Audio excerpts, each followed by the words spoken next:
Bonjour à tous, aujourd'hui je vous explique comment faire une recherche de mots-clés en 5 minutes seulement. Ok, alors déjà, une recherche de mots-clés, ça vient dans quoi? Alors ça vient s'insérer dans une stratégie de référencement SEO qui a donc pour but d'améliorer la visibilité d'un site web. Alors, il y a plusieurs données à analyser si vous voulez faire une recherche de mots-clés, mais la première question à se poser c'est pourquoi est-ce qu'on doit faire une recherche de mots-clés?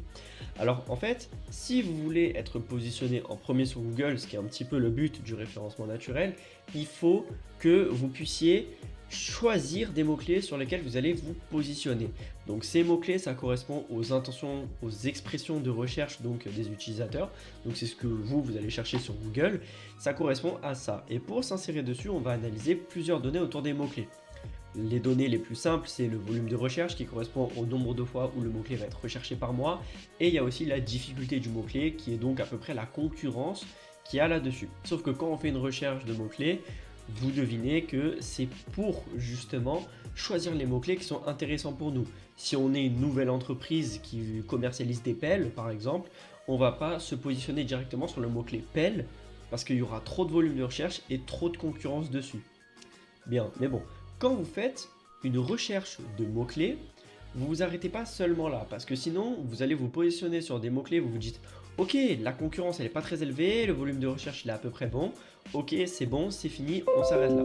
Sauf que si vous faites ça, vous allez vous heurter à plusieurs problèmes. Tout simplement, les outils que vous allez utiliser pour analyser les données de vos mots-clés, c'est des outils comme Ubersuggest, comme SEMrush ou ce genre de trucs. Alors, c'est des très bons outils pour faire du référencement naturel, mais malheureusement, des fois, les données elles sont un peu imprécises.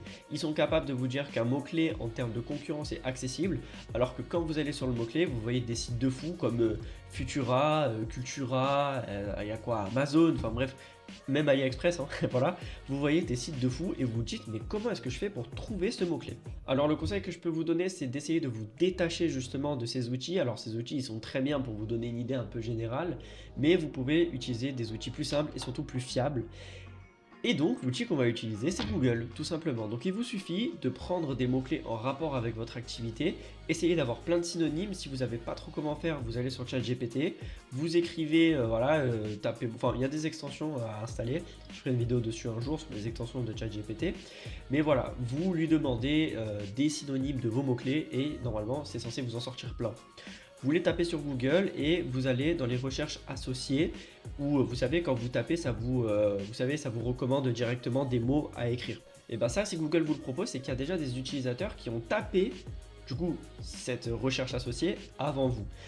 Donc ça veut dire qu'il y a du volume de recherche pour les mots-clés. Ensuite, ce qu'il faut faire, c'est installer une extension. Alors celle-là est très pratique. C'est l'extension Mozbar.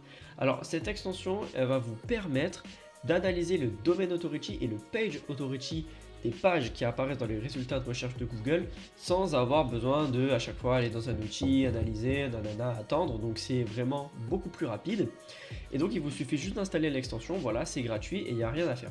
Alors le domaine authority c'est quoi? Pour ceux qui ne sauraient pas, le domaine authority pour faire vraiment simple, c'est le score d'autorité que va avoir un site web sur Google. Et donc pareil pour le page authority, c'est l'autorité mais cette fois-ci de la page.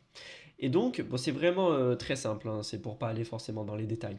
Et donc vous, quand vous voulez vous positionner sur un mot-clé qui reste accessible, il faut que ce page authority, mais surtout ce domaine authority ne soit pas trop élevé. Donc quand vous arrivez sur une page de résultats de recherche de Google, il faudrait que ça soit en dessous de 20. Donc voilà, avec le Mozbar, vous pouvez le voir et c'est très pratique.